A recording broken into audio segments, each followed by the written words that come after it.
Welcome to LinkedUp, Breaking Boundaries in Education, a podcast that focuses on what is happening in education today, connecting everyone to the movers and shakers that are breaking boundaries in the education arena. Welcome to LinkedUp, Breaking Boundaries in Education, the podcast that brings practitioners, leaders, researchers, and big thinkers right to your device. My name is Jamie Saponaro, and I have my podcast partner, Jerry, here. Hello, Jerry.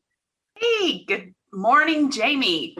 You know, we are really excited to introduce someone to all of you who is a mentor and who really focuses on SEL in the classroom through a program called Classroom Champions. Yeah, thanks for having me. I'm looking forward to it.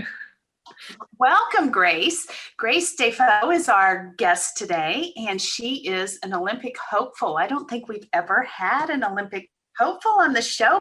Aren't we all Olympic hopefuls? I mean, honestly. Yeah. And her sport, I have to admit, I did not know much about. So, Grace, we're going to just throw the ball to you right now and let you introduce yourself, tell us about your sport, and how you got to be part of Classroom Champions. Sounds great. So yeah, my name is Grace, and I'm in Calgary, Canada. So just north of you guys. And so I mean, I grew up doing sports from as long as I can remember. Basically, I think I got my skates strapped to my feet when I was 2, and I skated figure skating competitively until I was 18.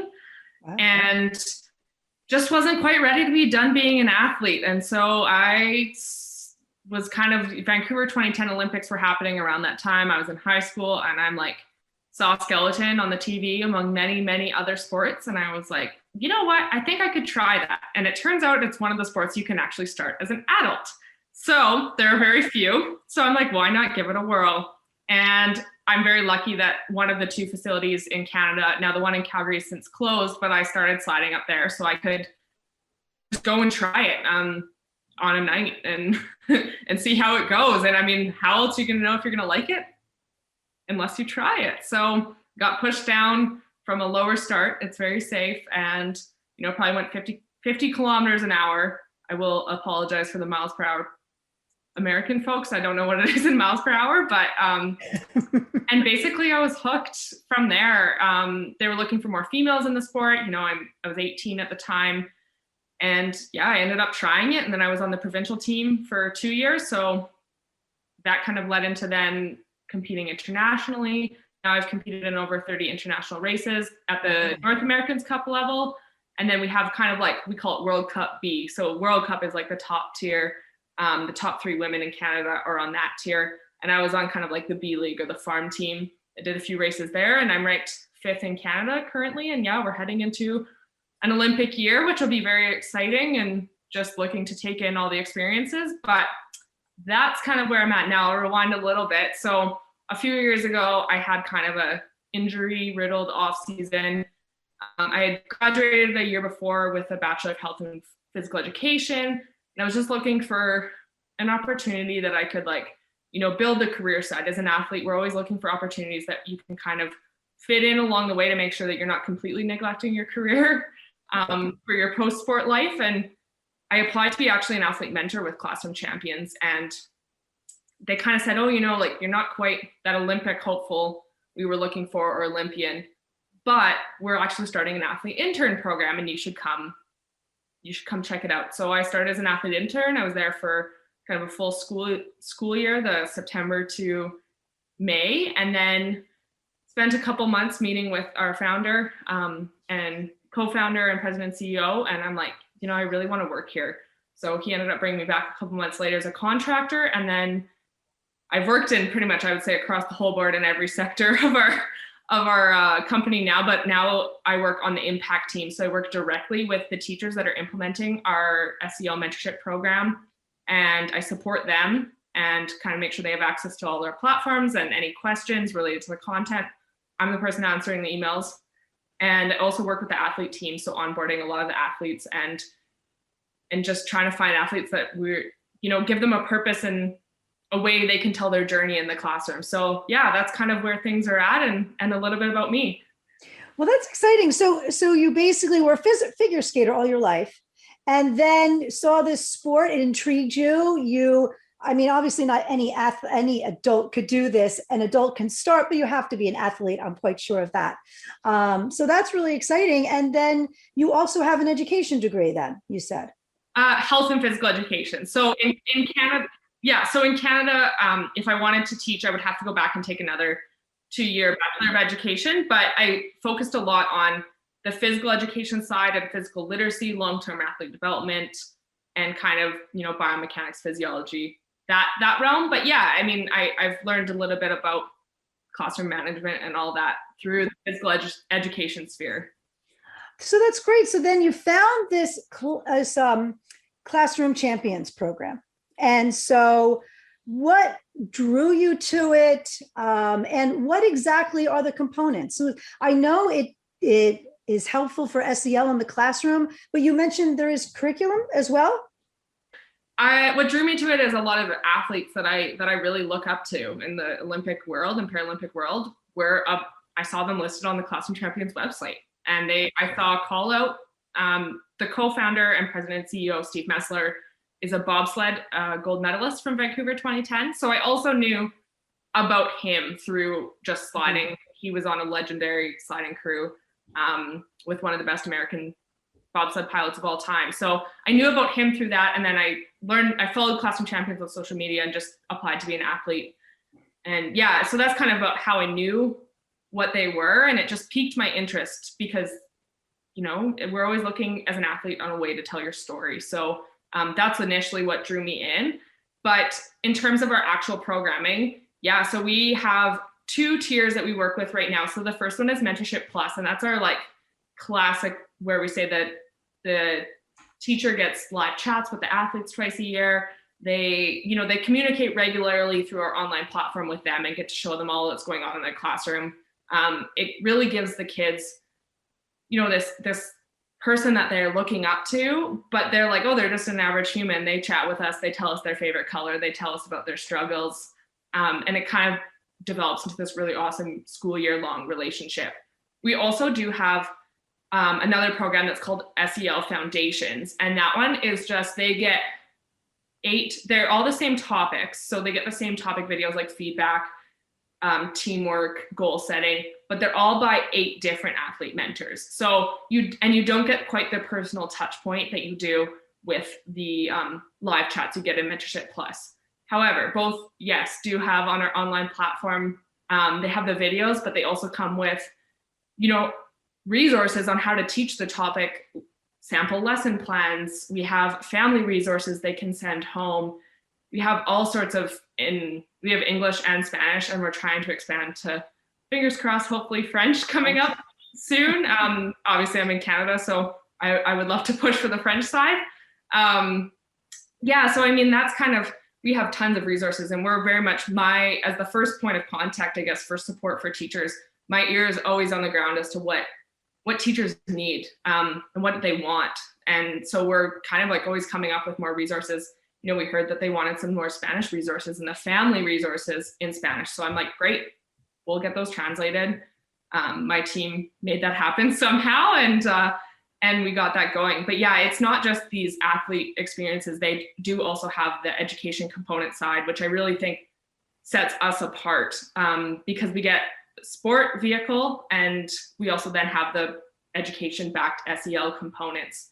And then we also have a really awesome research team that runs pre and post surveys with the teachers and the kids, just talking about, reduction in bullying. And we look at those rates over the year, and they get asked all sorts of questions. And we have an amazing research team that handles that side. What is your outreach? What are you mainly reaching out to, or have schools reaching out to you in Canada or other countries as well? So we're in both the United States and Canada. We're registered nonprofit on both sides. And I mean, it's a mix of us doing the reach out or someone recommending us, say a current teacher, and then they manage to convince their school district that they should buy into this, or they have a friend. We've offered friends codes, or we gave the gift of SEL over the Christmas holidays that, if they wanted to nominate a teacher to get a scholarship or reduce the cost, they could. So we're always looking to find ways to reduce the cost barrier as well. We have a whole partnerships and funding team that's working on that. And then we have a couple of awesome, sales team that they're working on also going to conferences. We just did South by Southwest EDU, among many other acronyms that when I read, I'm like, I do not necessarily know exactly where all these are, but I know that our team is out there actively recruiting. And then we've actually also had a partnership with the Willie O'Ree documentary, he was the first Black player in the NHL, and that turned into a partnership as well with NHL. So we're also nurturing some relationships through that. We had a free resource talking about Willie O'Ree's story related to the documentary that teachers could access. So it's kind of a mix. We get a lot of leads through our partners, but then also a lot of people do reach out to us and say, this is really awesome. How do I get involved? Absolutely. So Grace, I was going to ask, first of all, if I were a teacher, would I either select the curriculum or a mentor, or would I select both? Well, so I should be more clear. The Mentorship Plus gets the curriculum as well. They just get the added of the extra athlete videos of their specific athlete. You get all the same curriculum in the SEL foundations. It's just you don't get that personal touch point with the mentor. It just depends too on maybe how much time. I know teachers are very busy in the classroom, and not everyone has time to implement maybe the Mentorship Plus program in their first year. But we're also hoping that if they come in and they get SEL foundations, they truly see the magic of it. And then they come back to us maybe after a couple of years and they're like, okay, now I'm ready. I want to bring in an athlete. And we're going to work our hardest to make that happen.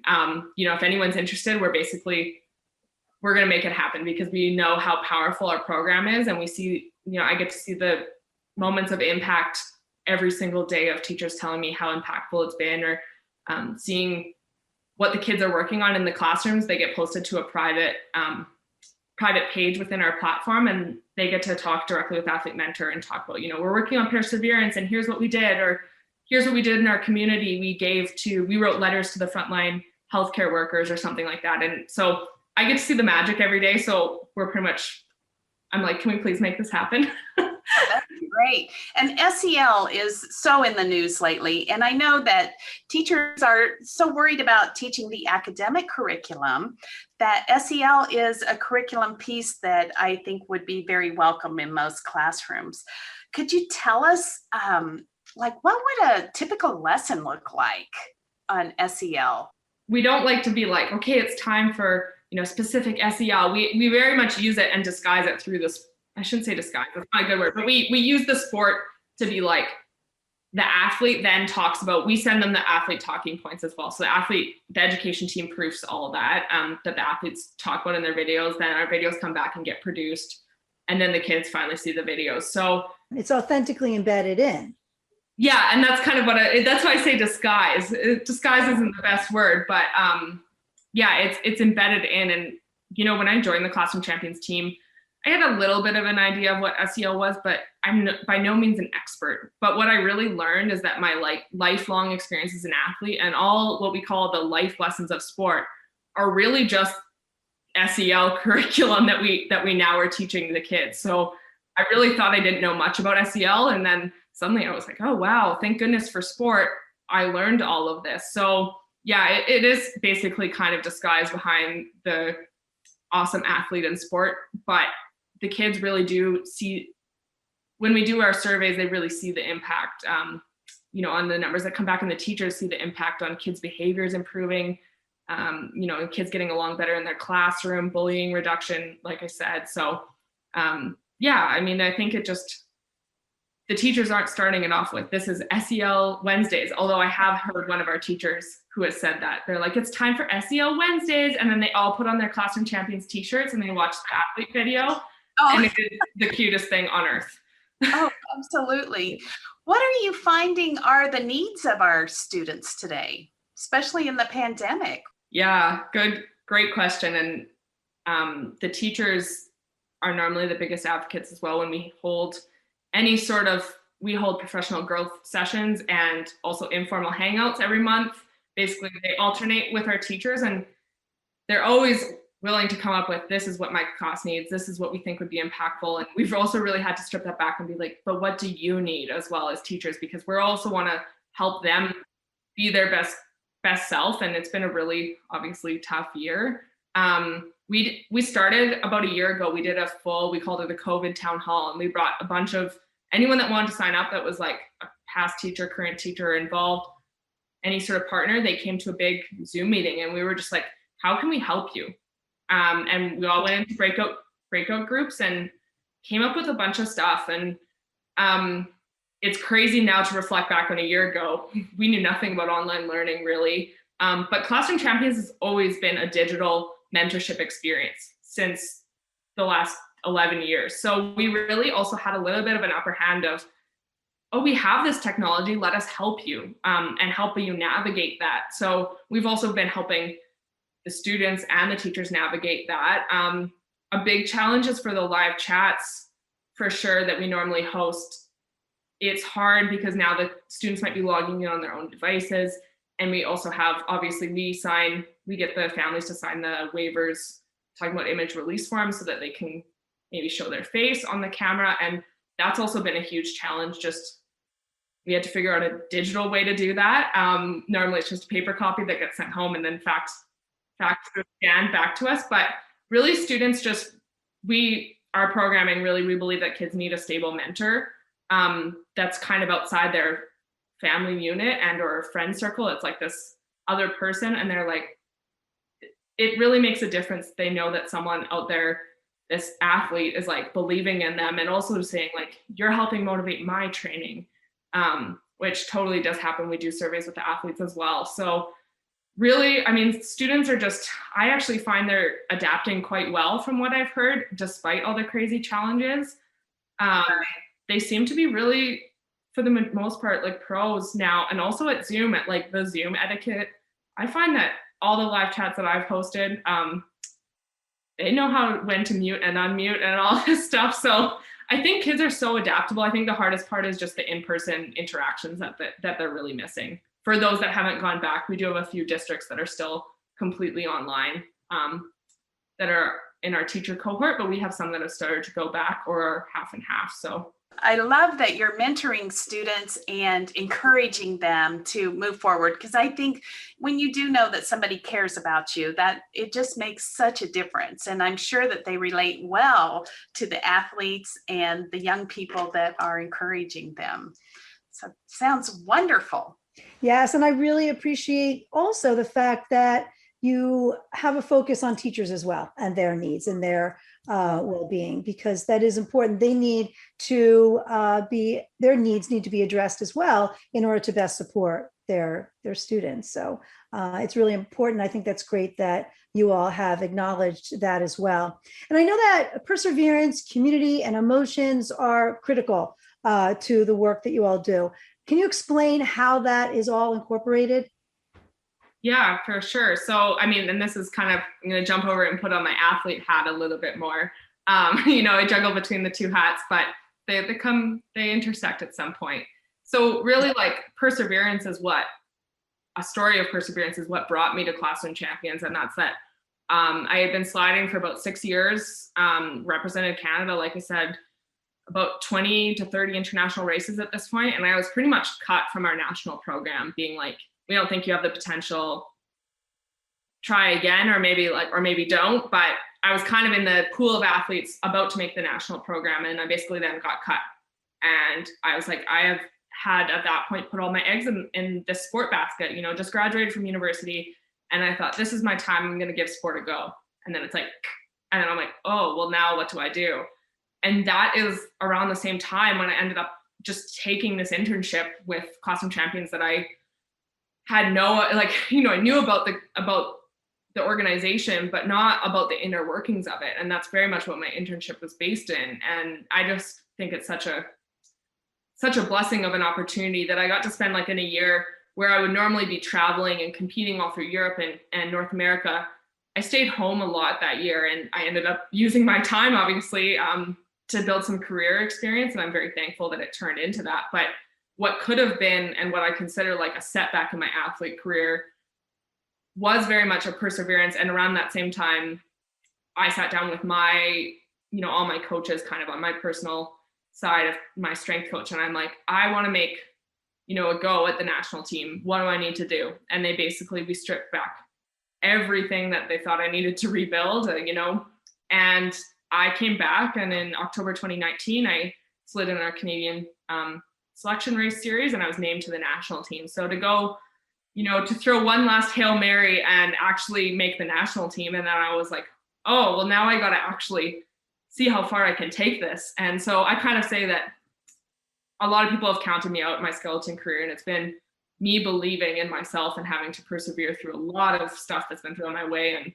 and make my way through it. And community is a huge part of that. And that includes the Classroom Champions community, but also my family and my inner circle that, I rely heavily on them to make sure that I can be the best athlete and person at work and family member I can be. And it very much, when we talk about community and our lessons through the athlete mentors to the kids, we talk about leaning on those around you and how to kind of like, how we can all be better together. And I feel like with my people I have behind me, the organizations, the singular people, that very much has just made me who I am. And that's also why I'm so passionate about giving back to other communities, like to our teacher and athlete community through Classroom Champions, because I know how powerful it can be.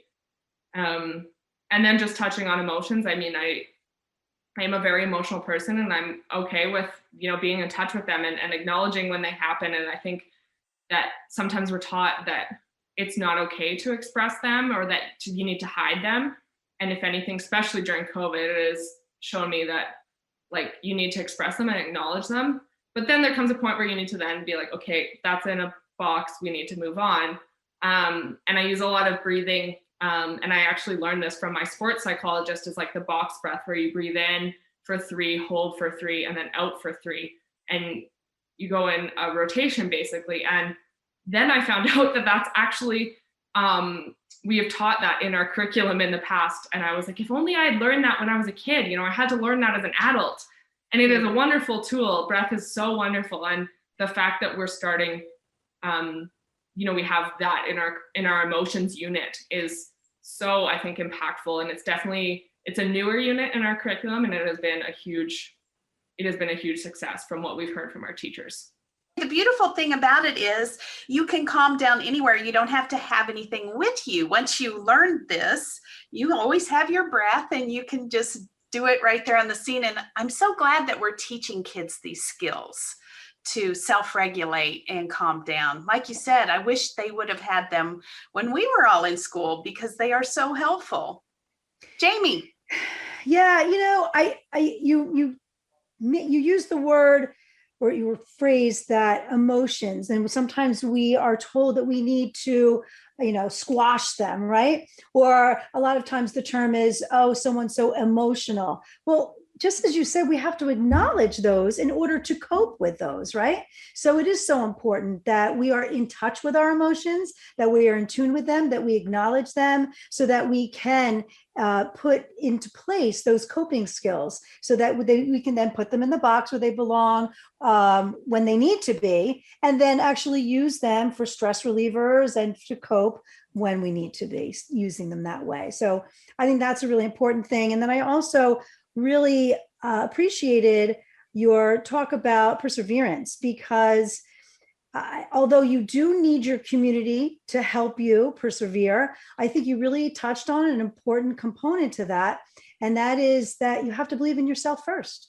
And that is the only way you're going to be able to persevere. And I think that is such an important life lesson that you learned as a student athlete, that I think is great to share as you're doing through Classroom Champions. So I think, all of those come into play are so important. I think it's great that they're all part of the curriculum, and how you express those to students is super important.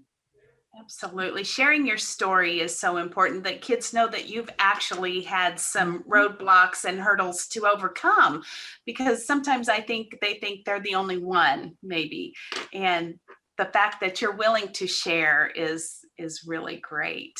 Yeah, that mentorship and making those connections, that's the only way kids can see oh, I'm normal. This is exactly the way it's supposed to be. I can do this too. Yes, and I know there's a lot of classrooms out there that would be interested in your program. Can you tell us how they would get a hold of you or the program, or how they could get connected? Yeah, so our website is classroomchampions.org. That kind of brings you to the main page. Our platform is teach.classroomchampions.org, and we offer a freemium, so you can sign up. You get a little bit of a sneak peek of content. It won't be there forever, so you should use it and look at it while you have it. But then to get in contact with me and my team, it's there's buttons on the website and on the platform that'll say like contact us here. Those will bring you to the same places, but the community at classroomchampions.org is kind of where you find me most of my working day, answering what's going on in there. But yeah, like I said, if you're on our website, look for the contact us now, or on the teach.classroomchampions.org platform, there's a contact us now. They all come to the same place. We're a pretty small team. So you'll one way or another end up with either me or someone else from the impact team answering. But yeah, I mean, if you're interested and you're listening and you want to know more, send us an email or get in contact with us, and we're happy to tell you more about our programming. And as well, you can follow us on social. Twitter is @ClassroomChamps. And a lot of teachers, are sharing the story of their mentorship on Twitter as well. So you can also search by the mentions and see what some teachers are saying, and, firsthand experience, and use those as testimonials as to why you should come join us. Absolutely. That's great. I'm sure people will be looking into that after this podcast today. So that kind of wraps us up for today. So if you all would do us a favor and hit that subscribe button and not miss any of our episodes, we thank you for joining us today and staying linked up. And thank you so much, Grace. And we want to follow you and make sure we watch all of the great things you are doing, and hope you make it to the Olympics. Thank you for having me. Yeah, you can find me. My website is gracedafoe.ca. That's my athlete hat. And @GraceDafoe on social media. So if you want to follow my athlete journey as well, you can find me there. Yeah, thank you. I appreciate the time to talk about Classroom Champions and a little bit about my personal side as well. You bet. Thank you so much for sharing your story with us. Thank you for listening. And if you would like to stay linked up, be sure to follow us on Apple and Spotify, and subscribe to us on YouTube.